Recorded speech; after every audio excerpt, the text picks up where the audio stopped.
এখন অতিরিক্ত গরম পড়েছে, আর এই গরমে আমাদের মন চায় কিছু ঠান্ডা ঠান্ডা জিনিস খেতে। চলো আজকে একটা নতুন ড্রিঙ্কস বানানো যাক। আমরা যে কোনো ফল দিয়েই এই ড্রিঙ্কসটা বানাতে পারি, তবে আজকে আমি বানাবো আঙুর দিয়ে।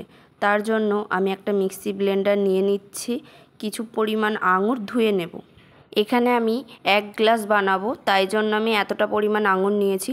আপনারা বাড়িয়ে কমিয়ে নিতে পারেন। তারপর আমি কিছু মশলা নিয়ে নেব। এখানে যেমন সাদা নুন, বিট নুন, চিনি, গোলমরিচ গুঁড়ো, চাট মশলা, জিরে গুঁড়ো সব কিছু আঙুরের সাথে দিয়ে আমি এখানে ব্লেন্ড করে নিয়েছি খুব ভালো করে। দেখুন কত স্মুদি হয়েছে। তারপর আমি একটি কাঁচের গ্লাস নিয়ে ঢেলে দেব। তারপর আমি ফ্রিজ থেকে একটা ঠান্ডা জলের বোতল কিছুক্ষণের জন্য বার করে রেখেছিলাম।